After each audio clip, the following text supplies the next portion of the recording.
So hello guys, welcome to Study IQ. Okay, so we'll start in a minute. Let other people join in. Meanwhile, PPTs are already uploaded on the group. PPT और as well as Crux material, जो दो type के material हमारे जो मैं देता हूँ, that has been uploaded to this group. तो you can get the access to this PPT as well as the material from this particular group. Okay, एक दो मिनट थोड़ा वेट करेंगे. Let other people also join in. Meanwhile अगर आपके कोई doubt रहेंगे then that you can ask me. ठीक है, सो एक मिनट रुकते and there after will start. तब तक अगर कोई डाउट रहेगा आपका, you can type it out and we can take that doubt. Okay, yes, so any doubt if you are having guys then just let me know. Okay,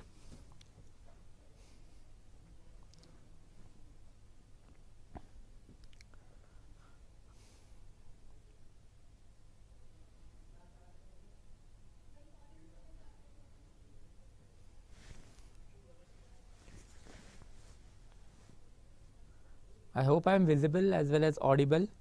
Good evening to you all. ठीक है, so we'll start in a minute. Let other people join in. तब तक कोई doubt अगर आपका रहेगा from the previous lecture, then that you can ask me. अभी तक तो बहुत गाड़ी आगे बढ़ चुकी है. Almost half of ancient India is over, right? तो आज today we are going to see the Sangam age. तो संगम age के बारे में थोड़ी सी बात करेंगे. बट अगर कोई डाउट रहेगा meanwhile, then that you can ask me guys. Okay. Good evening यार. Good evening to you all. Okay. Yes, so any doubt guys if you are having, then that doubt you can ask me. Okay,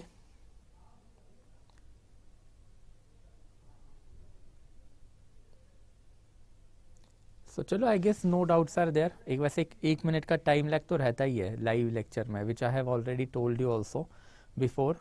तो अगर कोई doubt रहेगा then you can just keep on typing. Meanwhile I will move ahead. ठीक है, तो today we are going to start with this topic that is Sangam age, that is dawn of history in deep south.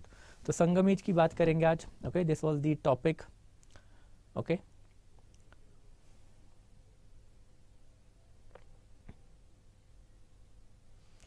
yes, okay, so aspect of material age in Satvahana is important.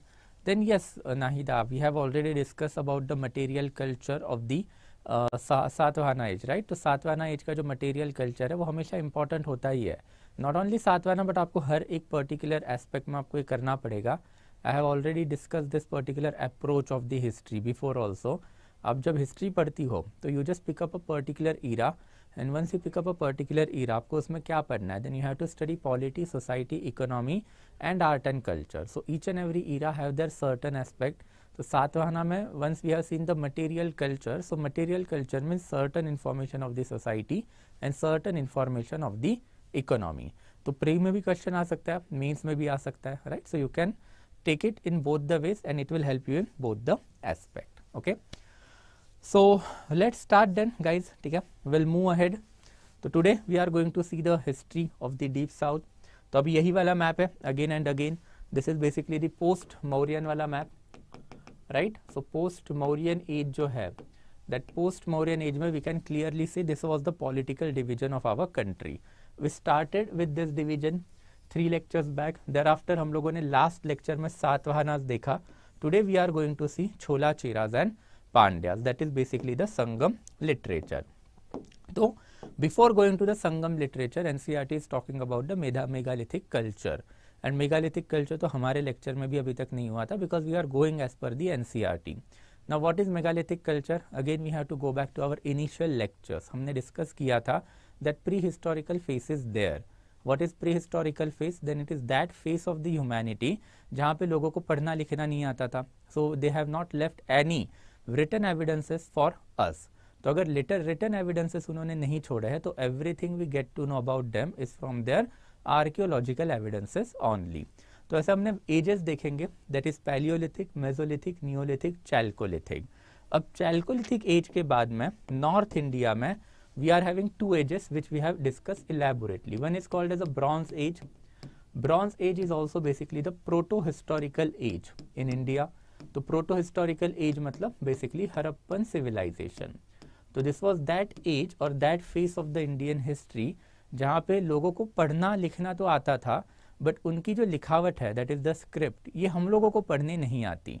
So we get to know about this people from the other civilisational sources. हमने देखा था Mesopotamia, सरगोन of अक्कड़, उनके sources की वजह से हम लोगों को हड़प्पा की इंफॉर्मेशन मिली है। And bronze age is basically followed by iron age. तो आयरन एज जो है नॉर्थ में, दैट इज बेसिकली अ वैदिक एज।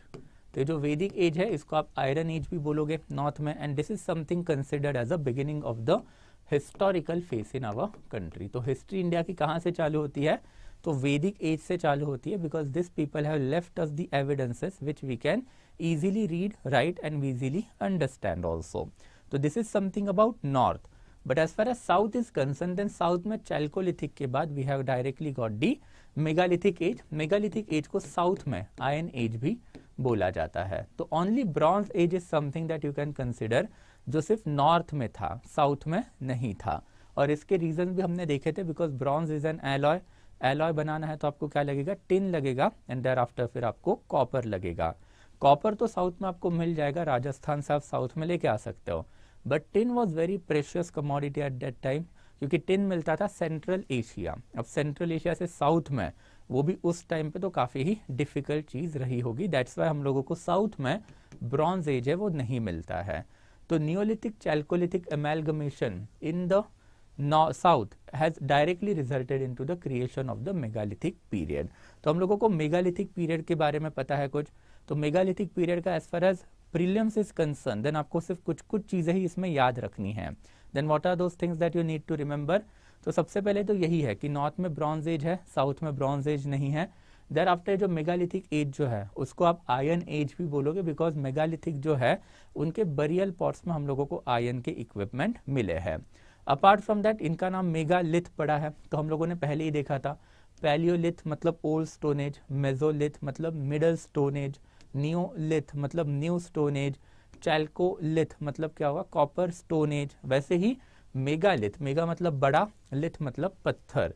तो बिग बिग पत्थर जो है ये लोग अपने ग्रेव्स के ऊपर लगा के रखते थे।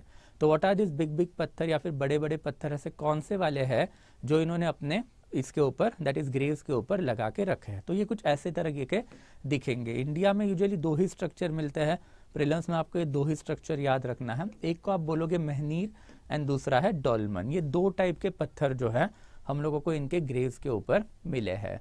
एंड देयर आफ्टर ग्रेव्स जो है जब हमने इसको एक्सकेवेट किया तो अब तभी हमें इनके burial practices and certain other aspect के बारे में पता चला। तो बरियल में इन लोगों ने बहुत सारी डिफरेंट टाइप ऑफ पॉटरी रखी थी। Pottery is again significant because pottery से सोसाइटी के बारे में पता चलता है। तो different type of the pottery में हमें यहाँ भी black and red where pottery के ही एविडेंसेस मिले हैं। तो black and red where pottery Harappa में भी मिलती थी, मेगालिथिक में भी मिलती थी। तो this is a quite you can consider similarity. Harappa का जो एकदम डिक्लाइनिंग वाला फेज था समवेयर अराउंड 1800 से लेके 1300 BC तक का, ओके तो उसमें भी हम लोगों को ब्लैक एंड रेड वेयर के एविडेंसेस मिले हैं। एंड मेगालिथिक जो है वो यूजुअली कंसिडर किया जाता है 1000 से लेके 600 BC तक। ये वाला जो फेस है वो साउथ में चलता रहा था।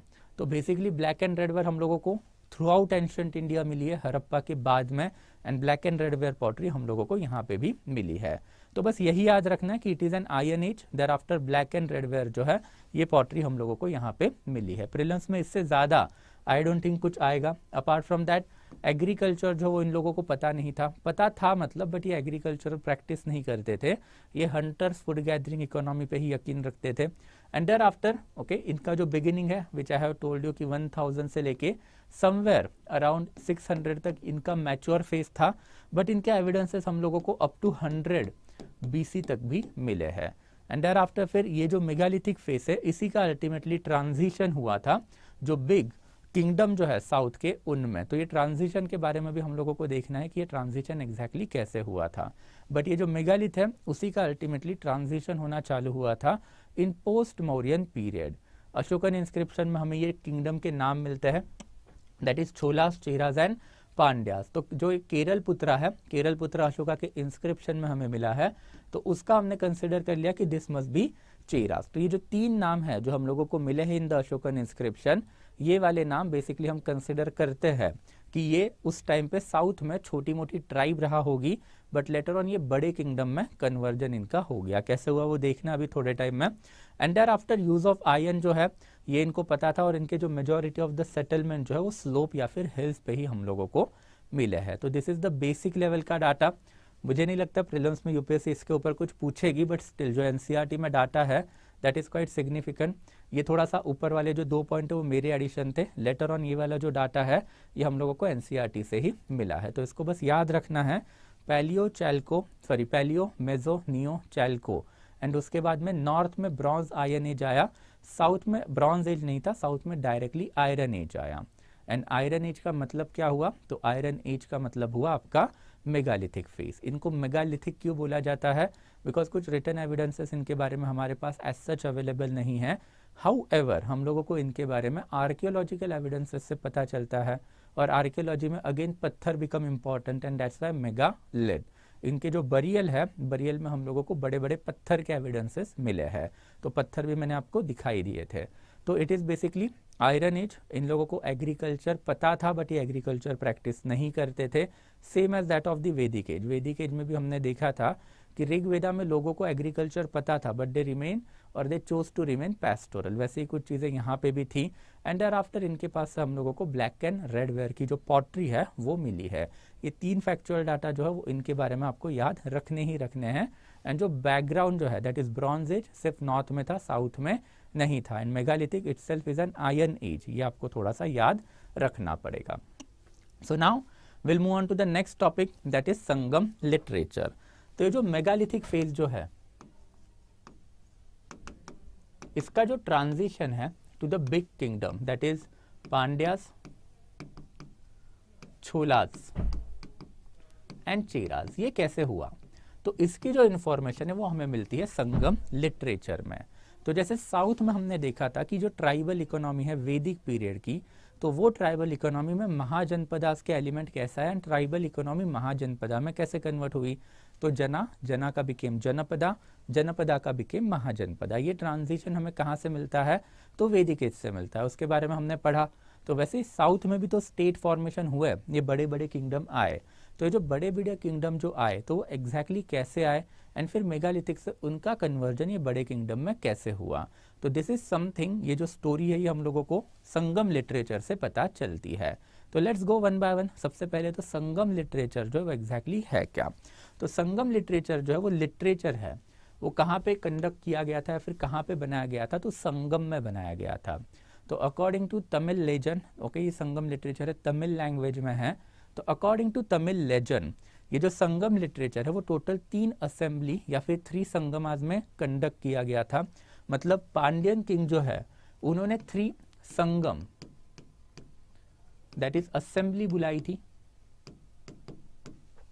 तो 3 संगम दैट इज 3 असेंबली इन्होंने बुलाई थी पांड्यन किंग्स ने, और ये असेंबली में जितना भी लिटरेचर कंपाइल किया गया उसको आप बोलोगे संगम लिटरेचर। तो अकॉर्डिंग टू तमिल माइथोलॉजी 3 ऐसे टोटल संगम हुए थे। पहला वाला जो संगम है वो कैपिटल में हुआ था, दैट इज मदुराई में। तो इन लोगों का ऐसा कहना है कि लेजेंडरी गॉड एंड सेजेस सब इन्होंने यहाँ पे पार्टिसिपेट किया था, बट अनफॉर्चुनेटली इसका कोई भी बुक जो है वो हमारे पास अवेलेबल नहीं है। देयर आफ्टर फिर सेकेंड संगम है, सेकेंड संगम जो है वो कपटपुरम में हुआ था। एंड ये जो कपटपुरम है इसका सिर्फ एक ही बुक हमारे पास अवेलेबल है, दैट इज तोलकापियम।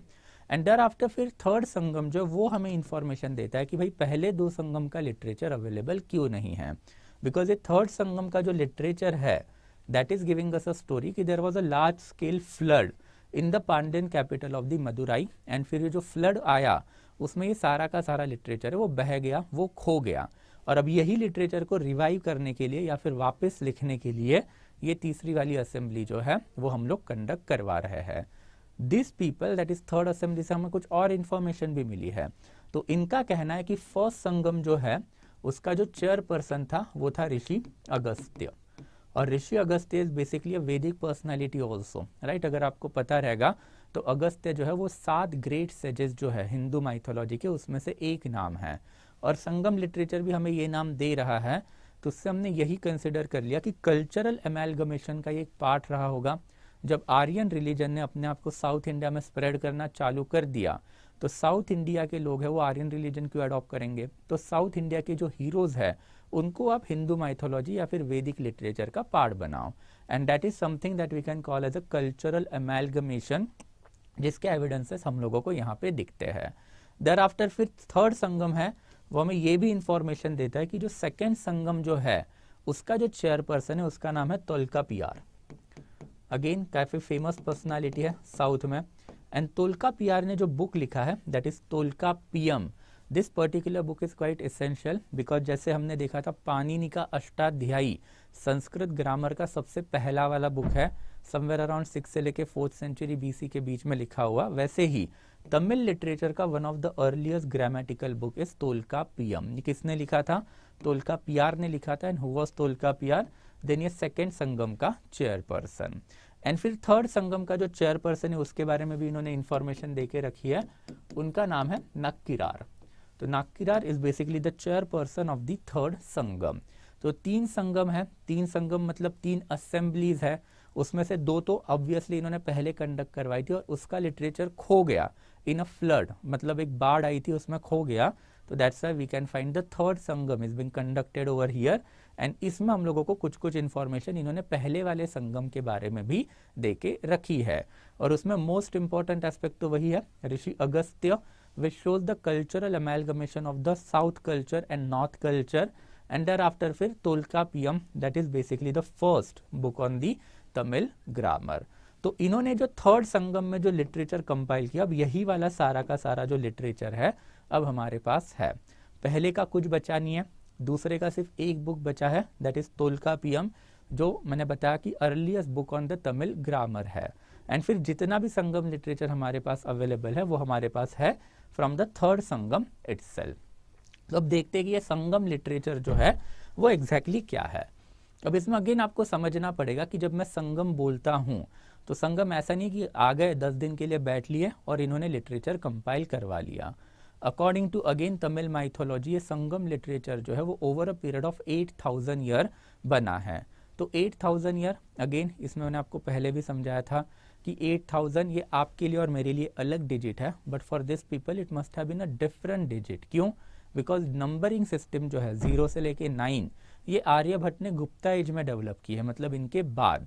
तो अगर इन्होंने लिख के रखा है तो उसका मतलब 8000 साल ही होगा क्या? नहीं, एग्जैक्टली क्या होगा ये अगेन हम लोगों को नहीं पता, बट इट शोज कि ये over a period of time gradually लिखा गया लिटरेचर है। ओके और ये जो ग्रेजुअली लिखा गया लिटरेचर है उसका फिर इन्होंने कैटेगराइजेशन भी करके रखा है। तो they have given us 2 kind of the categorisation, एक को आप बोलोगे मिल्कानाकू, दूसरों को आप बोलोगे किल्कानाकू। तो ये जो किल्कानाकू है वो डिडैक्टिक वर्जन है, मिल्कानाकू जो है वो नैरेटिव वर्जन है। नैरेटिव वर्जन मतलब story telling type paragraph wise में लिखा हुआ लिटरेचर। एंड आफ्टर जो आपका डिडैक्टिक वर्जन जो होता है दैट इज किल्कानाकू, तो जो डिडैक्टिक वर्जन है वो पंक्तियों में लिखा जाता है, दोहा में लिखाया जाता है, जैसे आप पोएम लिखते हो, okay the way you right the poem, तो उस तरीके से ये वाला लिटरेचर जो है वो लिखा जाता है। तो बस नाम याद रखना, Melkanakku and there after Kilkanakku, एक नैरेटिव है एंड एक डिडैक्टिक है। And both Melkanakku and Kilkanakku are further divided into anthologies basically, okay different type of the anthologies. तो Ettuthogai and there after Pattuppattu. तो Ettuthogai is basically 8 collection, Pattuppattu जो है दैट इज बेसिकली 10 कलेक्शन और 10 song. तो ये फर्दर कैटेगराइजेशन है मिल्कानाकू and किल्कानाकू का। And there after इन्होंने कुछ एक्स्ट्रा लिटरेचर भी लेके रखा है about war poetry and there after love poetry. तो लव पोएट्री को ये अगाम बोलते थे या फिर इसको एकम भी बोला जाता था, एंड वॉर पोएट्री को ये लोग पूरम बोलते थे। ये वर्ड्स काफ़ी इंपॉर्टेंट है because as you know prelims में यूपीएससी आपको यही वर्ड्स पूछने वाली है कि भाई बताओ अकाम का मीनिंग क्या होता है, पुराम का मीनिंग क्या होता है, या फिर Melkanakku and Kilkanakku are word related to Vedic literature, Sangam literature etcetera etcetera. ऐसे सवाल आपको आ सकते हैं, तो इसके ऊपर थोड़ा सा ध्यान रखना है।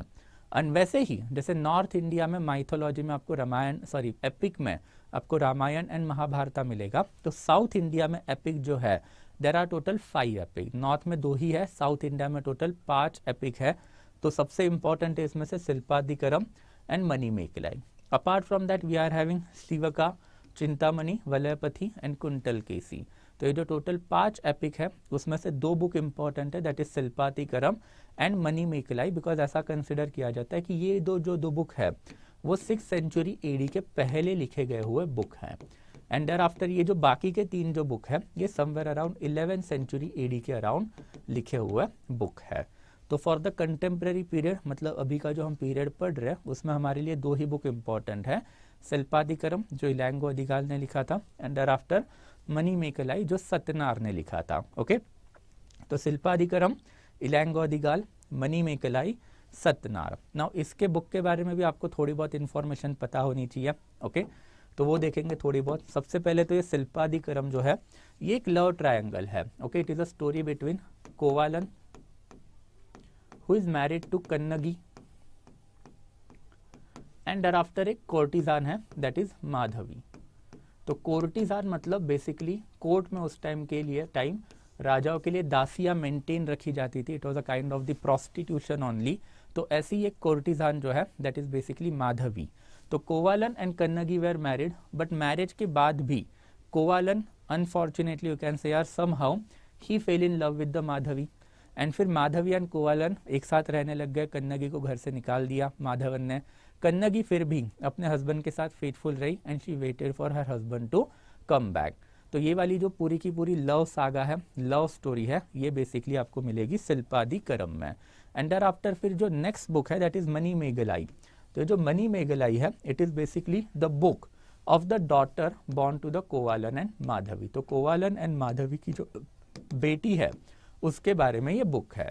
तो अभी आप ऑब्वियसली पूछोगे सर इसके बारे में फिर इतना इंपॉर्टेंट चीज क्या है। तो इम्पॉर्टेंट ये है कि फ्रॉम दिस पर्टिकुलर एपिक हम लोगों को contemporary Tamil society and there after Tamil culture इसके बारे में बहुत इंफॉर्मेशन मिलती है।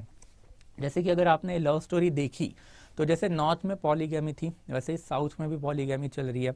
जैसे नॉर्थ में लड़कियों को या फिर जो फीमेल है उनको अपने हस्बैंड के साथ हमेशा लॉयल रहना था, वैसे ही साउथ में भी हम लोगों को दिख रहा है कि वही वाले रूल्स जो वो वुमन के लिए बनाए जा रहे हैं।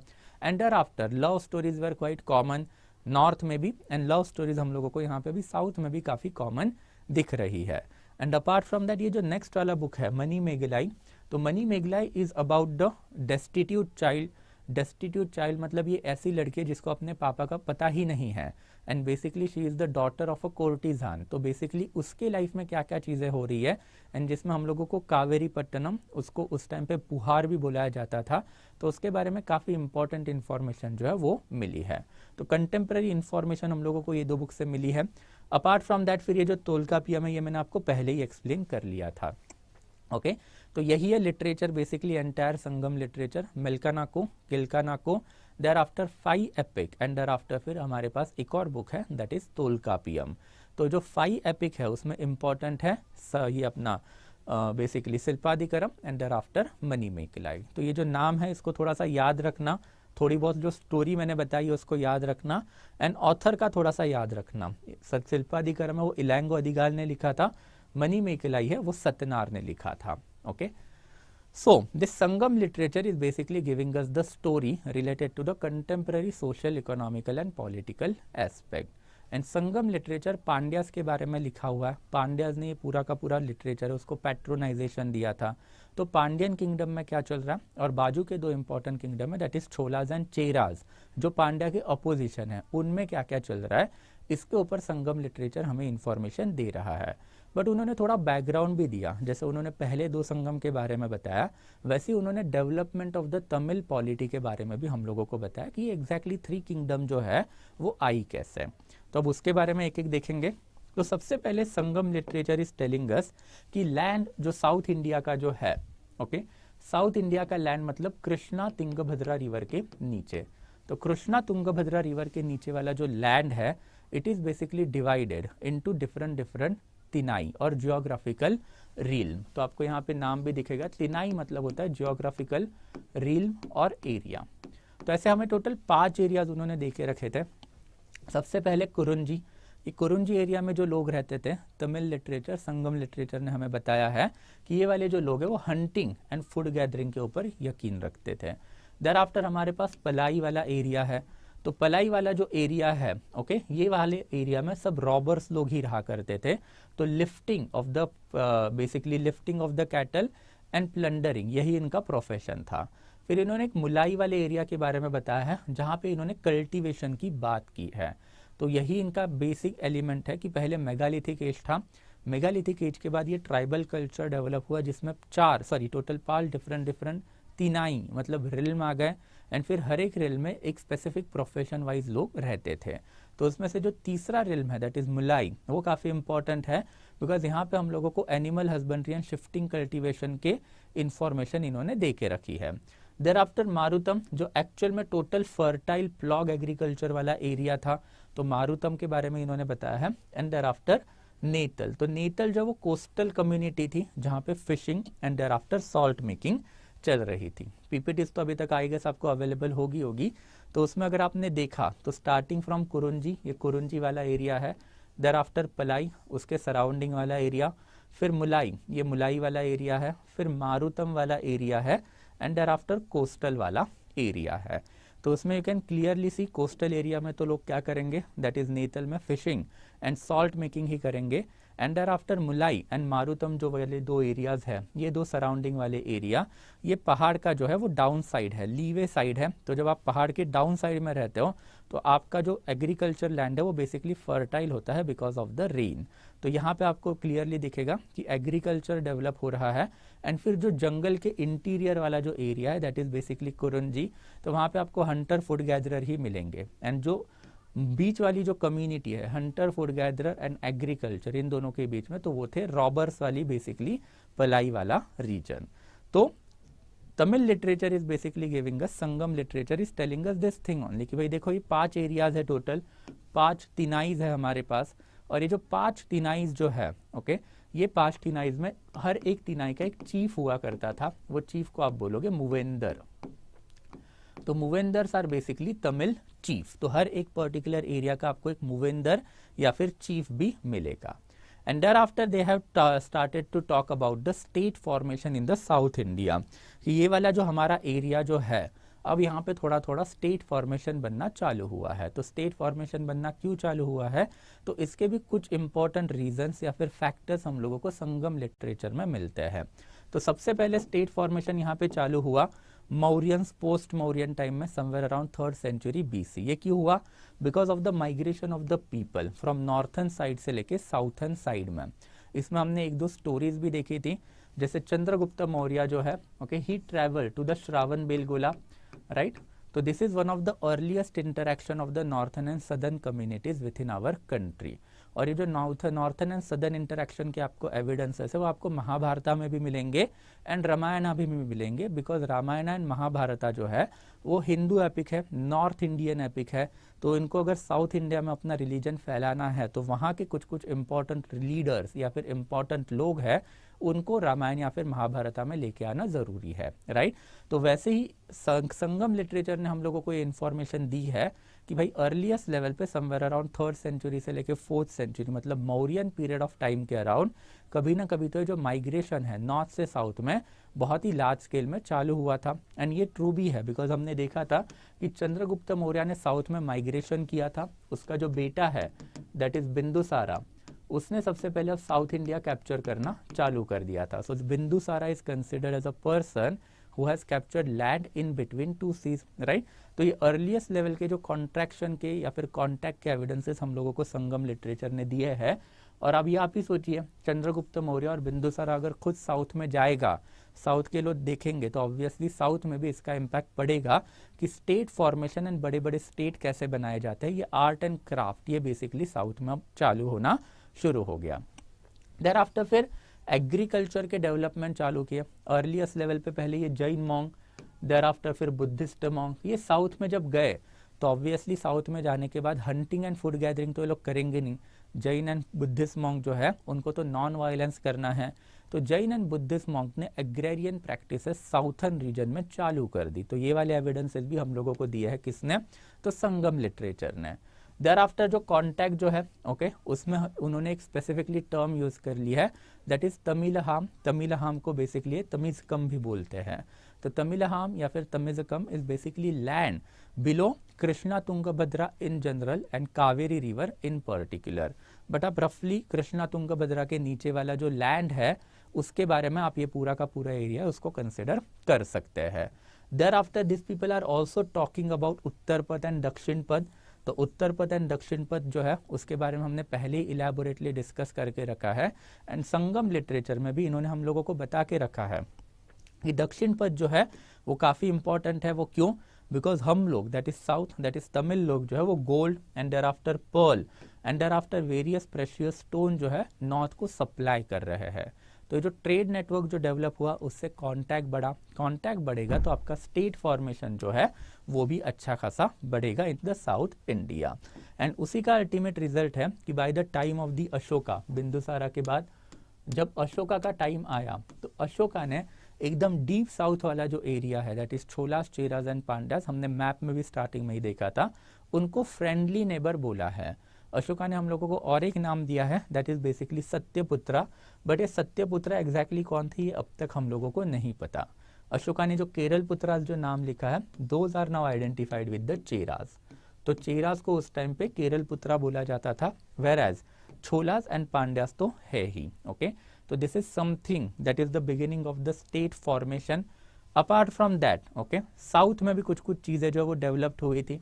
तो वो कौन सी चीज़ें डेवलप हुई थी? तो सबसे पहले तो आयरन डेवलप हुआ था साउथ में। तो आयरन हम लोगों ने देखा था कि नॉर्थ में आयरन जो है उसका एक काफ़ी सिंबॉलिक सिग्निफिकेंस था। जब आपका आयरन आएगा एग्रीकल्चर इक्विपमेंट बढ़ेंगे, एग्रीकल्चर इक्विपमेंट जब आपके बढ़ेंगे तब आपका प्रोडक्टिविटी बढ़ेगा एंड देयर आफ्टर आयरन की वजह से आपका और एक चीज़ बढ़ेगा that is basically military technology. तो हमने Rathamusala, Mahashilakantaka during the time of Ajatashatru उसकी बात की थी, राइट। तो ये पर्टिकुलर दो एस्पेक्ट जो है वो आयरन टेक्नोलॉजी को सुपीरियर बनाते हैं। इन लोगों को आयरन भी पता था तो इन्होंने अपना आयरन टेक्नोलॉजी कंबाइन कर लिया किसके साथ? नॉर्थ साइड से जो कांटेक्ट हो रहा था, बेसिकली जो फ्लरिशिंग ट्रेड हो रही थी उसके साथ। And after this particular tribal chief जो है मूवेंदर जो है वो एक दूसरे के साथ वॉरफेयर करने लग गए एंड अल्टीमेटली 3 बड़े डायनेस्टीज या फिर किंगडम जो हम लोगों को साउथ इंडिया में मिले हैं। और ये जो 3 बड़े किंगडम है that is basically Pandyas, Cholas and Cheras. तो अब पांड्यास, छोलास, चेरास के बारे में भी बहुत सारी इंफॉर्मेशन इन्होंने हमें दे के रखी है। हमको सिर्फ उतनी ही करनी है जितनी एनसीईआरटी में है। एनसीईआरटी के अलावा थोड़ी बहुत इंफॉर्मेशन जो है I will give it to you, जो मेरे ख्याल से प्रीलिम्स के लिए मोर देन सफिशिएंट है। बट अभी यहाँ तक अगर कोई डाउट रहेगा guys then you can let me know, ठीक है। I will give you a minute, अगर कोई भी डाउट रहेगा then you can let me know guys, okay. हाँ, साउथ इंडिया के नाम जो थोड़े से डिफिकल्ट तो जाएंगे ही, ओके, बट ऑब्वियसली ये दोनों तरीके से होता है। साउथ इंडिया को नॉर्थ के नाम डिफिकल्ट लगते हैं, नॉर्थ को साउथ के लगते हैं, but you just have to remember it for the purpose of exam. अगर एग्जाम के पर्पज से भी आपने याद रख लिया that is more than sufficient, okay. हाँ, okay, difference between Kharosthi and Prakrit and Brahmani and Aramaic, ठीक है। हर्ष, मैंने पहले भी बताया था, ये पहले वाले लेक्चर्स में मैंने कवर किया है। I am not going to talk about it again. जाओ पहले वाले लेक्चर एंड देयर आफ्टर फिर बताओ मुझे, okay. Yes, anything else guys? Okay, जल्दी जल्दी अगर कोई भी और डाउट रहेगा then let me know, otherwise I will move forward, ठीक है। Yes, anything else guys? और कोई डाउट है? Yes, good evening to you all, okay. But कोई डाउट रहेगा तो जल्दी जल्दी पूछो, otherwise I will move forward guys, ठीक है। Yes, so anything till here so far? No doubt? चलो बढ़िया, so I'll move forward. Sangam polity then we are having, तो as far as Sangam polity is concerned then की 3 kingdom है हमारे पास, Pandyas, Cholas and thereafter Cheras. तो एक एक करके देखेंगे। तो सबसे पहले Pandyas. Now as far as Pandyas are concern then Pandyas जो है वो 2 चीज़ों के लिए फेमस है ड्यूरिंग दिस स्पेसिफिक टाइम। वो कौन सी 2 चीज़ें? तो सबसे पहले पांड्यास का जो संगम लिटरेचर जो है और उसका जो पैट्रोनाइजेशन है उसके वजह से, तो संगम लिटरेचर के बारे में तो हमने अभी बात कर ही ली थी। But apart from that Pandya के डायरेक्ट ट्रेड कॉन्टैक्ट थे एंशियंट रोमन एम्पायर से। एंड पांड्यास के बारे में हम लोगों को इसी पीरियड में ओके मेगास्थीनिस का जो इंडिका है उससे भी इंफॉर्मेशन हम लोगों को मिली है। तो मेगास्थीनिस का जो इंडिका बुक जो है उसने पांड्यास के बारे में थोड़ा सा इंफॉर्मेशन हमें देके रखा है बाय स्टेटिंग कि इन पांड्यन किंगडम, उसने ऐसे बताया कि पांड्यन किंगडम में मेरे को 7 ईयर ओल्ड मदर मिली है। तो मतलब एक 7 साल की लड़की प्रेग्नेंट है ऐसा उसका कहना है। Okay, we do not know exactly how is that possible, physically impossible है, बायोलॉजिकली इम्पॉसिबल है, but just remember for the factual prelims data कि मेगास्थीनिस ने ऐसा कुछ बता के रखा था। And apart from that Megasthenes का जो इंडिका उसने हमें ये भी बताया कि पांड्यन किंगडम जो है इट इज रिनोन और world famous for the pearl trade. तो पर्ल दैट इज बेसिकली मोती, तो मोती का जो ट्रेड है उसके लिए ये लोग फेमस है। पांड्यंस के बारे में संगम लिटरेचर से हमें ये इन्फॉर्मेशन मिली है कि रोमन ट्रेड में इनका काफ़ी बड़ा योगदान था, या फिर they had a direct trade contact with the Roman. And as far as Megasthenes Indica is concern, that this two aspect is something that we have got to know. Thereafter हमारे पास फिर छोलाज है ना। As far as छोलाज, इसमें एक और चीज़ याद रखना, पांड्या की जो कैपिटल है, ओके, तो इनकी जो कैपिटल है वो है मदुराई। साउथर्न मथुरा भी बोला जाता है इसको, but Madurai is basically the capital of the Pandyan kingdom. There after next one that is Cholas. ना as far as Cholas are concern, then Cholas में कुछ चीज़ें थोड़ी इंपॉर्टेंट है। तो सबसे पहले ओके, इनका इंपॉर्टेंट पॉलिटिकल सेंटर जो था वो उरायूर था। तो उरायूर जो है ये इनका इंपॉर्टेंट पॉलिटिकल सेंटर था, बट इनकी जो कैपिटल जो थी वो कैपिटल वॉज समवेयर अराउंड पुहार। पुहार जो है वो मॉडर्न डे कावेरी पट्टनम के अराउंड वाला एरिया है, साउथ में ही है। तो ये जो कावेरी पट्टनम के अराउंड ये जो पुहार कैपिटल बनाने का जो पूरा क्रेडिट जो है वो इनके one of the greatest king को जाता है। The name is Karaikal. तो कराईकाल ने दो चीज़ें की थी। सबसे पहले तो उसने एक बैटल ऑफ वेन्नी खेला था, एंड बैटल ऑफ वेन्नी ने उसने चेरा एंड देयर आफ्टर पांड्या, इनका जो कंबाइन अलायंस है उसको हरा दिया था। ये एंशियंट बैटल के नाम आपको थोड़े से पता होने चाहिए, जैसे हम लोगों ने पहले के टाइम पे बैटल ऑफ हिडाप्सिस, बैटल ऑफ पुरुषनी, ये सारे देखे थे। वैसे साउथ में एक इम्पॉर्टेंट बैटल है that is battle of Venni. तो ये जो बैटल ऑफ वेन्नी जो है इट इज़ कंसिडर कि ये समवेयर अराउंड कावेरी रिवर पे ही खेला गया है। तो ये बैटल ऑफ वेन्नी में ये कराईकाल जो है छोला किंग, उन्होंने हरा दिया combine alliance of the Cheras and Pandyas, तो इनको बेसिकली हरा दिया। देयर आफ्टर फिर ओके कैपिटल जो वो मैंने बताया आपको पुहार या फिर कावेरी पट्टनम को ही आप कंसिडर करोगे। एंड देयर आफ्टर फिर ओके 4th से लेके 9th सेंचुरी तक इनका जो पावर है वो डिक्लाइन हुआ, बट 9th सेंचुरी में एक सेकेंड फेज आया इनका। वो सेकेंड फेज काफ़ी इंपॉर्टेंट है, जब मीडिएवल इंडिया में जाएंगे तब देखेंगे, दैट इज इम्पेरियल छोलाज। तो ये जो इम्पेरियल छोलाज जो है वो 8th सेंचुरी ऑनवर्ड वापिस राइज हुए in south India, and ultimately it was Chola dynasty जिन्होंने इंडियन कल्चर या फिर हिंदू रिलीजन या फिर वैदिक रिलीजन जी आप बोल सकते हो, उसको साउथ ईस्ट एशिया में फैलाने का काम किया। बट अब वो सारी मीडिएवल इंडिया वाली चीज़ें हैं। ये अर्ली छोलाज है, अर्ली छोलाज में एल्लारा का ही एल्लारा नहीं कराईकाल वाला जो नाम है वही आप थोड़ा सा ध्यान में रखिए, बिकॉज दैट इज देयर। तो Uraiyur and there after Kaveri Pattinam, battle of Venni and there after Karikala is their most famous king. तो I hope it is quite clear. There after फिर Cheras, we are having Cheras. As far as Cheras are concern, then Cheras में हम लोगों को as such कोई ज़्यादा information नहीं मिली है। They basically belong to the Kerala. Again factual data है, their capital is at Vanji, Vanji is in modern day Kerala only. उनका एक डायरेक्ट ट्रेड कॉन्टैक्ट था विद द रोमन, और इनका एक पोर्ट भी था दैट इज मुजरीस। ये मुजरीस पोर्ट जो है वो काफ़ी फेमस है, बिकॉज रोमन लिटरेचर में ऐसा बोल के रखा है, या फिर रोमन जो ट्रैवलर्स है उन्होंने ये लिख के रखी है चीज़ कि मुजरीस में एम्पेरर ऑगस्टस जो है, ऑगस्टस द ग्रेट, तो उसका एक टेम्पल है। बट अनफॉर्चुनेटली हम लोगों को ना ये मुजरीस टाउन मिला है, ये कहाँ पर है ये भी हम लोगों को नहीं पता। एंड देयर आफ्टर अगर हम लोगों को टाउन ही नहीं मिला तो ये जो टेम्पल है वो भी हम लोगों को एज सच नहीं मिला है। But by and large all contemporary resources जो है वो इसके बारे में इंफॉर्मेशन जो वो हम लोगों को दे के रखे हैं कि भाई ऑगस्टस का एक बड़ा टेम्पल है इन मुजरीस, और ये ऑगस्टस का टेम्पल मेंटेन करने का काम जो है ये चेरा डायनेस्टी ने किया था, एंड ऑब्वियसली करेंगे बिकॉज ये जो चेराज जो है उनका एक इलेबोरेट ट्रेड कॉन्टैक्ट था रोमन्स के साथ, एंड रोमन्स से जो पैसा आता था उसी के ऊपर इनकी जो पूरी की पूरी डायनेस्टी जो है वो चल रही थी। एंड देयर आफ्टर इनका जो ग्रेटेस्ट किंग है दैट इज रेड छोला, जिसको आप सेनगुट्टुवन भी बोलोगे। सेनगुट्टुवन को बेसिकली रेड छोला भी बोला जाता है। तो रेड सेनगुट्टुवन या फिर रेड छोला जो है ये particular king is quite important. Why this particular king is quite important? Because of his to aspect. पहले तो उसने क्लेम किया है कि उसने गंगा तक का एरिया जो है, रिवर गंगा तक का एरिया वो कैप्चर करके रखा है, बट इसका कोई वेरासिटी हम लोगों को मिला नहीं है। बट उसका गंगा तक का एरिया कैप्चर करने से अलावा उसके अलावा एक और ग्रेट फीट है दैट इज बेसिकली पट्टनिकल। तो पट्टनिकल साउथ में अभी भी चलता है। तो अभी हमने थोड़े टाइम पहले शिल्पादिकरम की बात की थी, which is basically a love story between Kovalan, Madhavi and Kannagi. तो उसमें से जो कन्नगी है, ओके, ये कन्नगी को इसने भगवान बना दिया था, बिकॉज कोवालन ने उसको छोड़ दिया, फिर भी कन्नगी जो है वो कहीं और किसी दूसरे के पास नहीं गई। She waited for her husband to come back, और जब पति वापस आया तो despite being an unfaithful husband, उसने पति को वापस एक्सेप्ट कर लिया। तो he started this Pattini cult in memory of goddess Kannagi. तो ये ऐसी जो मूर्तियाँ आपको साउथ इंडिया में, सिर्फ केरला में ही नहीं, तो आपको ये तमिलनाडु में भी मिलेंगी। And she is considered as a goddess of chastity. A chaste person जो होता है वो ऐसा बंदा होता है जो सिर्फ अपने स्पाउस के साथ फिजिकल रिलेशन रखेगा, स्पाउस के अलावा और किसी के साथ नहीं। तो दिस बेसिकली जो कन्नगी पट्टनी कल्ट जो है, which is now subset of the Hindu religion, you can consider, ये पट्टनी कल्ट चालू करने का काम जो है वो किया था सेनगुट्टुवन चेरा ने, दैट इज रेड चेरा ने। तो this is something that is related to the Chera.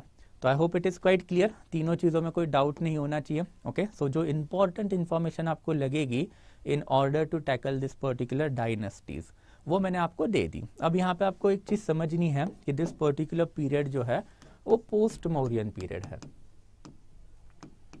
Post Mauryan period मतलब 200 BC से लेके 300 AD के बीच में। और ये जो सारी डायनेस्टी है, that is Cholas, Cheras and Pandyas, इनके यही दो फेस आपको मिलेंगे। एक तो ये वाला इनका एक फेज है, और इनका एक दूसरा फेस है जो चालू होता है 600 AD से लेके और यूजुअली खत्म होता है 1310 AD को।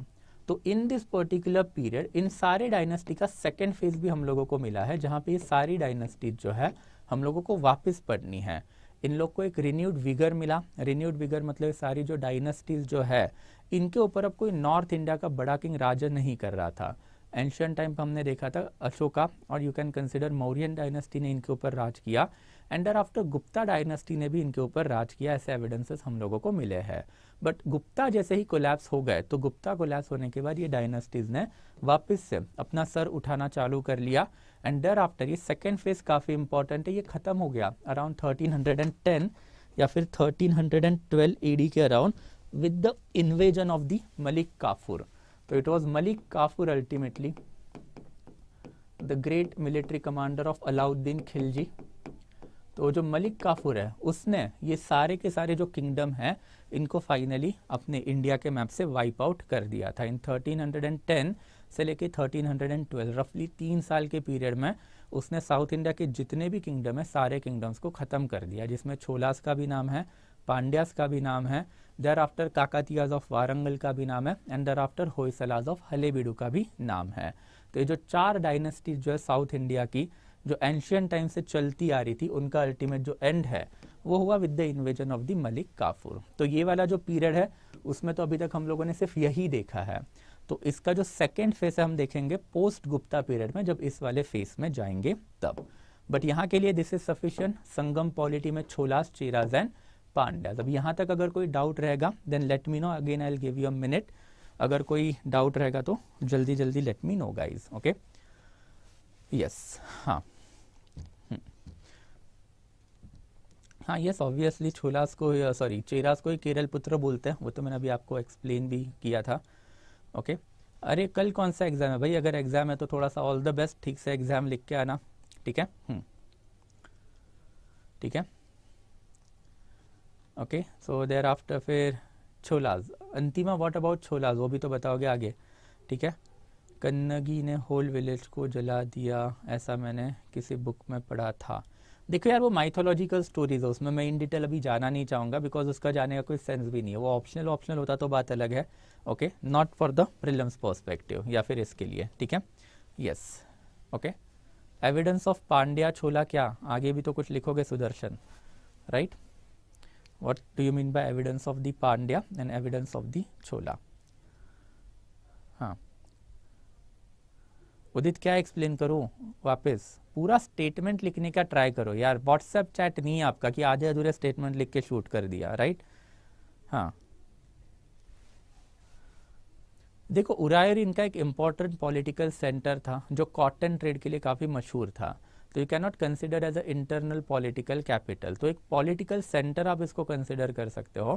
कैपिटल जहाँ पे होती है वहाँ पे आपका राजा का पैलेस होना ज़रूरी है, वहाँ पे आपकी मंत्री परिषद बैठना ज़रूरी है। तो राजा का पैलेस जो है वो उरायूर में नहीं, कावेरीपट्टनम में है। राजा की मंत्री परिषद कहाँ पे बैठेगी? तो कावेरीपट्टनम में बैठेगी। Okay, yes, so you can not consider it as a second capital or something like that. ठीक है, कैपिटल के लिए वो आपको एक रिक्विजाइट इंफ्रास्ट्रक्चर भी लगेगा, वो नहीं था। तो Uraiyur was more like an economic centre, cotton centre था, कॉटन ट्रेडिंग के लिए वो फेमस था। Okay, yes, I hope it is clear. Anything clear so far guys, और कोई डाउट? ओके, चलो I will move forward. Okay, meanwhile you can keep on typing your doubt. This will be the last topic. Okay, society, polity हम लोगों ने देख ली, economy में बस वही है, ट्रेड है, उसके अलावा और कुछ ज़्यादा इनके पास है नहीं। सोसाइटी में हम लोगों को थोड़े बहुत एविडेंसेस मिले हैं, तो अब वो देखेंगे एक एक करके। तो as far as society is concern, then for the first time brahmanical religion and even Brahmanas जो है वो साउथ इंडिया में अपीयर होना चालू हो गए थे। संगम लिटरेचर ने हमें इसके बारे में बहुत इन्फॉर्मेशन दी है। उनका कहना है कि हम लोगों को वैदिक कल्चर के बारे में पता है।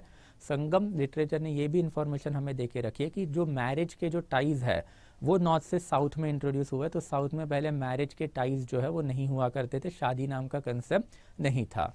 ये नॉर्थ से साउथ में आया हुआ कंसेप्ट है। देयर आफ्टर संगम लिटरेचर ने हमें ये भी इंफॉर्मेशन दे के रखी है कि जो 4-फोल्ड वर्ण सिस्टम जो है नॉर्थ का, वो भी हमको पता है, बट हम उनको फॉलो नहीं करते। उन्होंने अपने 3 टाइप के वर्ण या फिर क्लास दे के रखे हैं। तो उनका कहना है कि south Indian society that is Tamil land जो है वो डिवाइडेड है इन अराशर, वैश्यर एंड देयर आफ्टर वेल्लालार। ये 3 इंपॉर्टेंट कॉन्स्टिट्यूएंट है या क्लासेस है इन द साउथर्न स्टेट या फिर इन द तमिल लैंड। तो you can clearly see, okay, cultural amalgamation जो है वो होना चालू हुआ है, बट वो बहुत इनिशियल स्टेज में है। अभी तक पूरा का पूरा वैदिक ओवरवेल्म्स ऑन द साउथर्न कल्चर जो वो नहीं हुआ है। साउथर्न कल्चर जो वो अभी भी अपना जो अस्तित्व है या फिर जो अपना जो इंडिपेंडेंस है उसको टिकाने की कोशिश कर रहा है। देयर आफ्टर हम लोगों को एक और क्लास के बारे में पता चला है। That particular class is basically कड़ाई सीआर। तो कड़ाई सीआर जो है वो एग्रीकल्चर ऑपरेशन करने वाली या फिर एग्रीकल्चर में जो मैनुअल लेबर यूज होते थे उनको ये लोग बोला करते थे। तो एग्रीकल्चर में ये लोगों ने स्लेव्स को या फिर मैनुअल लेबर को बहुत ही पहले से यूज करना चालू कर दिया होगा। This is something that we consider. और हमने देखा था कि during the time of the Mauryan, तो मौर्यंस के टाइम पे हमने ये लाइन सुनी थी कि one of the striking development during the time of Mauryan was employment of the शूद्रा and employment of the slave in agriculture। तो एग्रीकल्चर जो पहले सैक्रेड एक्टिविटी कंसिडर की जाती थी वो उसको मौर्यंस ने ऑर्डिनरी एक्टिविटी में बदल दिया था। एंड यहाँ पे भी हम लोगों को वैसे ही एविडेंसेस जो वो मिल रहे हैं कि जो स्लेव या फिर you can consider lowest possible manual labour जो होंगे दैट इज कड़ाईसार, उनको अब एग्रीकल्चर में इन लोगों ने जगह दे के रखी है। देयर आफ्टर फिर ऑब्वियसली इनइक्वालिटीज के बारे में भी इन्होंने बात की है। तो इन्होंने क्लियरली लिख के रखा है कि बड़े बड़े पैलेसेस में बड़े बड़े rich section and there after king वाला जो सेक्शन है वो रहता था, वेरएज गरीब लोग जो है ओके वो मड ब्रिक के हाउस में या फिर वैटल डॉग के हाउसेस में रहते थे। तो इट शोज दैट कि भाई वहाँ पे भी ओके दिस इनइक्वालिटीज जो है वो उस टाइम पे थी। देयर आफ्टर फिर नेक्स्ट वन तोल्कापियम जो है उसने हम लोगों को कुछ कुछ ट्रेडिंग ऑर्गेनाइजेशन के भी नाम देके रखे हैं विच आर क्वाइट इंपॉर्टेंट। तो Uman Chattu that is basically salt merchant, Kogal Vanika corn merchant, there after Aruvai Vanika that is textile merchant, Pon Vanika that is gold merchant. ये सारे नाम जो है वो हम लोगों को देके रखे हैं। किसने देके रखे हैं? तो तोल्कापियम। तो Tolkappiyam is again a book, Tamil grammar का बुक है, उसमें हम लोगों को ये नाम मिले हैं विच क्लियरली शोज कि ट्रेडिंग कम्युनिटी जो है वो काफ़ी फ्लरिशिंग कम्युनिटी थी during this particular period of time. And there after फिर इनका जो चीफ गॉड जो है उसको ये लोग मुरुगन बुलाया करते थे। बट अगेन इन्होंने हम लोगों को अर्लीस्ट एविडेंसेस दिए हैं कि इनके जो लोकल गॉड है उनको अब अवतारा कंसिडर करना चालू कर दिया है। ये अवतार वाला जो कंसेप्ट है ये post Mauryan and Gupta period में कहीं ना कहीं तो इंडिया में आया हुआ कंसेप्ट है। ठीक है, तो ये पर्टिकुलर जो कंसेप्ट जो है ये कंसेप्ट में हम लोगों को यही पता चला है कि आप जो लोकल गॉड है उनको हिंदू डेटीज का या फिर उनको हिंदू गॉड या फिर गॉडेस है। क्या हुआ, बीच में डिस्टर्ब क्यों कर रहे हो, क्या चाहिए? हाँ ठीक है, तो ये जो बेसिकली जो चीज़ जो है ओके सो यस सॉरी तो सब यस तो ये अवतारा वाला जो कंसेप्ट है that is something that you need to understand. Avatara वाला कंसेप्ट क्यों है या फिर ये क्यों आया? तो इसमें एक ही थियरी हमारे पास अवेलेबल है as far as history is concern, कि आपके पास बहुत सारे लोकल लेवल के गॉड है। तो अगर आप आपके गांव में भी जाओगे तो आपके गांव में आपको एक ग्राम दैवत मिलेगा या फिर आपके एक विलेज का गॉड मिलेगा। तो विलेज के गॉड का नाम ना कुछ भी हो, बट अल्टीमेटली वो पर्टिकुलर गॉड जो है वो किसी तो एक बड़े हिंदू भगवान का एक अवतार है, ये माना जाता है। तो ये जो नोवल कंसेप्ट है, जो इनोवेशन है, जो सिर्फ आपको हिंदू रिलीजन में मिलेगा, दैट इज कंसेप्ट ऑफ अवतारा। ये इंडिया में इसी की वजह से आया बिकॉज जब ब्राह्मणिकल रिलीजन रिसर्जेंट होना चालू हुआ, ब्राह्मणिकल रिलीजन पूरे इंडिया में फैलना चालू हुआ, and this is an outside religion that we are talking about, और द वैदिक रिलीजन। तो उनको इंडिया के हर एक सेक्शन को अपने अंदर लेना था, बट इंडिया में पहले ही हर एक जो लोकल लोग हैं उनका एक भगवान है जो आपको आपके गांव में दिखेगा, राइट? तो that's why this concept of avatara. तो एक आपका जो लोकल डेटी है जिसको आप मानते हो, अगर किसी ने आके बता दिया कि वो अवतार है, किसका है? तो एक बड़े हिंदू भगवान का अवतार है, उसके लिए कुछ स्टोरीज रची जाती है, स्टोरीज लिखी जाती है, जिसको आप माइथोलॉजी बोलते हो। एंड फिर अगर आपने वो सक्सेसफुल एक्सपेरिमेंट कर लिया, देन लोकल पॉपुलेशन है वो अपने आप अपना भगवान एंड देयर आफ्टर अपना भगवान के साथ अपने आप को भी हिंदू रिलीजन का पार्ट जो है वो मानने लग जाते हैं। So this is the concept of अवतारा।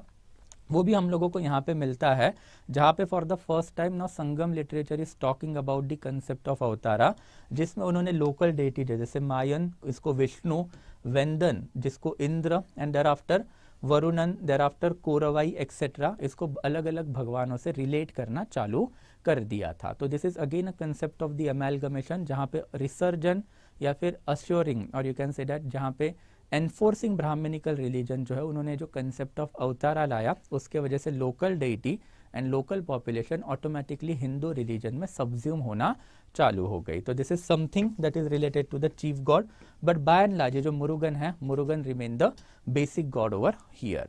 And there after हम लोगों को यहाँ पे ब्रेवरी के भी एविडेंसेस मिले हैं, दैट इज वीरकाल। तो वीरकाल भी यहाँ पे सोसाइटी में चलती थी कि जब आप ब्रेवरी दिखाओगे एंड ब्रेवरी दिखा के जब आप मरोगे, तो मरने के बाद आपके नाम का एक बड़ा बड़ा पत्थर ये लोग इरेक्ट करके रखे थे, बना के रखते थे। इट क्लियरली शोज कि ब्रेवरी जो है वो सोसाइटी में काफ़ी इम्पॉर्टेंट थी। और अगर आपको याद रहेगा, यही ब्रेवरी वाला जो एटीट्यूड है अल्टीमेटली अशोका को निकालना था लोगों में से। तो दैट्स वाई अशोका ने अपने पॉलिसी ऑफ धम्मा में लोगों से बता के भी रखा था या फिर विनती भी की थी कि वैलर जो है, वॉयलेंस जो है, उनको आपको छोड़ना है।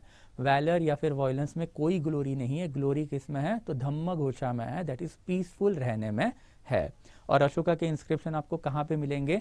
देन आंध्र प्रदेश एंड कर्नाटका वाले एरिया में भी मिलेंगे। तो ऑब्वियसली सो यहाँ पे अगेन आर्कियोलॉजिकल सोर्सेज जो एक दूसरे को कोरोबोरेट कर रहा है कि इन्होंने bravery stone that is virakal okay बना के रखे थे, हीरो स्टोन बना के रखे थे। And on the other hand Ashoka जो है ये आउटस्कर्ट ऑफ द एम्पायर में जो लोग रह रहे हैं उनको अपील कर रहा है। और क्या अपील कर रहा है? तो भाई शांत रहिए, ये जो पर्सनल ग्लोरी, पर्सनल वैलर की जो आप बात कर रहे हो उसमें कोई ठीक नहीं रखा है, अब धम्म घोषा की तरफ बेसिकली बढ़िए। तो this is something that is related to the Sangam society. So I hope it is clear. अगर कोई भी अगर डाउट रहेगा then you can keep on typing और you can keep on asking it to me. तो that will be it from my side guys today. Okay, तो थोड़ा सा पहले we'll talk about the important aspect that is foundation course, and thereafter I'll take your doubt if you are having any. So as far as UPSC is concerned guys, so you know, okay, if you are preparing for 2024 then this is important for you. अब 23 के लिए तो time जा चुका है, but I have seen this again and again कि majority of the candidate जो है वो अभी भी फाउंडेशन स्कोर ये जो है कोर्स है उसको स्किप करने वाला जो काम है वही कर रहे हैं। और ये क्यों कर रहे हैं? बिकॉज उनका ऐसा कहना है या फिर उनका ऐसा मानना है कि भाई नेट पे इम्पॉर्टेंट मटेरियल पहले ही अवेलेबल है, देन क्लास क्यों लगाया जाए। Then this is something for you. तो पहले तो आपके पास प्रीलिम्स है, देयर आफ्टर आपके पास मेंस है। प्रीलिम्स एंड मेंस का पोर्शन बहुत वास्ट है और हर एक टॉपिक के ऊपर आपको नेट पे कंटेंट नहीं मिलने वाला। अल्टीमेटली आपको कहीं ना कहीं तो एक असिस्टेंस लगेगा, तो आपको एक अच्छा मटेरियल लगेगा, अच्छी फैकल्टी लगेगी who can deliver this concept to you, who can tell और who can basically make you understand all this important concept. And तीसरा इंपॉर्टेंट एस्पेक्ट जो है वो है मेंटरशिप वाला। तो आपको मेंटर्स भी लगते हैं एवरी नाउ एंड देन। अभी आप प्रिपेयर कर रहे हो तो आपको डेली बेसिस पे 10 सवाल आते हैं, उसके जवाब आपको नहीं मिलेंगे एज लॉन्ग एज एक सीनियर मेंटर आपको एक हैंड होल्डिंग असिस्टेंट जो है वो नहीं दे रहा। तो बेसिकली प्री प्लस मीन्स का एक होलिस्टिक प्रिपरेशन करवाने के लिए आपको ये फाउंडेशन कोर्स की ज़रूरत पड़ती है।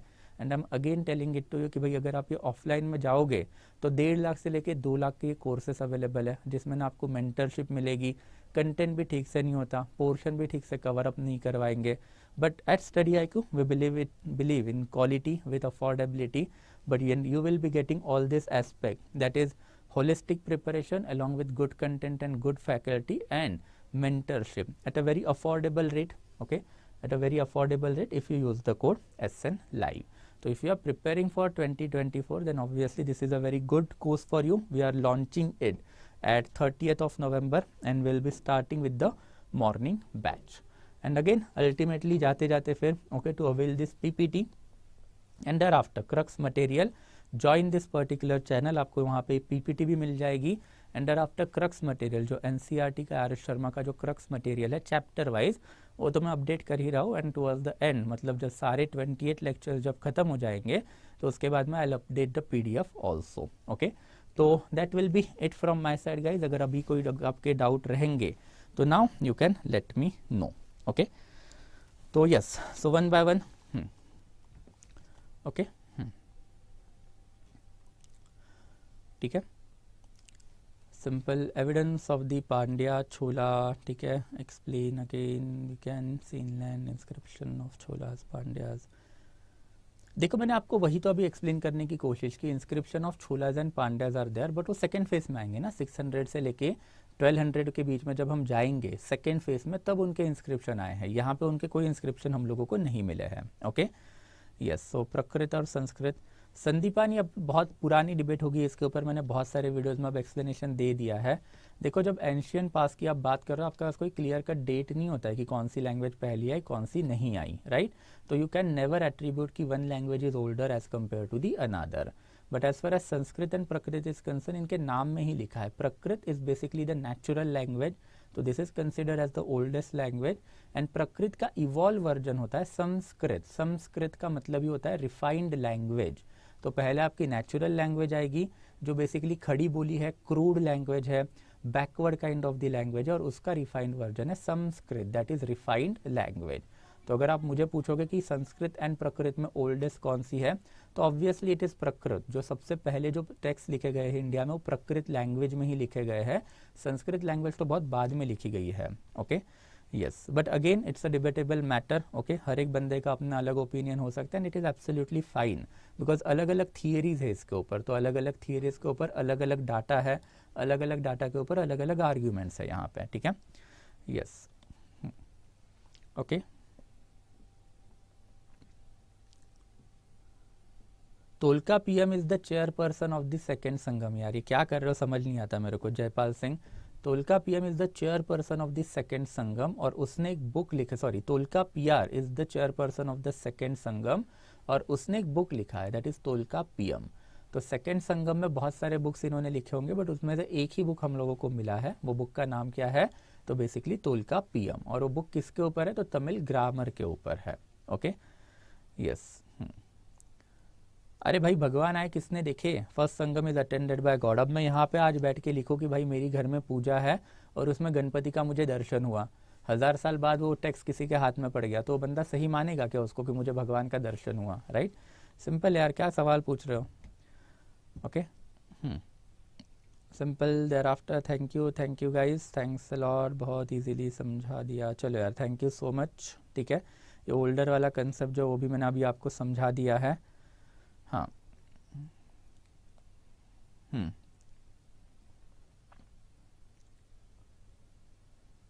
यार देखो सबसे पहले तो आपको ये चीज़ समझनी पड़ेगी, चंद्रगुप्त मौर्य जो साउथ में गए थे उसके पीछे एक बड़ा फेमाइन का रीज़न था जो मैंने आपको पहले ही समझाया था. बट अब चंद्रगुप्त मौर्य जब साउथ में आए तो उनके साथ बहुत सारे जैन सेंट भी साउथ में आए. साउथ में उस टाइम पे ट्राइबल पॉलिटी चल रही थी, तो हंटिंग फूड गैदरिंग चल रही थी. अब जैन मॉन्क जो है वो हंटिंग या फिर फूड गैदरिंग वाला मटेरियल तो खाएंगे नहीं, तो उनको एग्रीकल्चर तो करना पड़ेगा ना. तो अगर चंद्रगुप्त मौर्य श्रावण बेलगोला में मर गए ultimately, then a branch of Jain monk जो है वो यहाँ पे रह गई, यहीं पे रह गई, और इन्होंने यहाँ पे आजू बाजू में जैन रिलीजन फैलाने का काम किया. बट जैन रिलीजन फैलाने के साथ साथ इन्होंने अग्रेरियन प्रैक्टिसेस भी यहाँ पे इंट्रोड्यूस की. तो जब आपका एग्रीकल्चर आएगा तो एग्रीकल्चर सरप्लस आएगा, एग्रीकल्चर सरप्लस आएगा तो मल्टीप्लिसिटी ऑफ द प्रोफेशन होगी, एंड फिर अर्बन किंगडम जो आपके यहाँ पे आएंगे.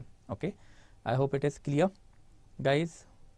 ठीक है, yes, thank you guys, thank you so much, ठीक है, या चलो गुड, ठीक है, so will stop over here then guys, ठीक है, so that will be it from my side, will meet again tomorrow 7 o'clock, same process, ठीक है, and will move on to the next chapter, that is chapter number 19, ठीक है, तो thank you so much guys, will meet again, I will be stopping the lecture now, thank you guys, thank you.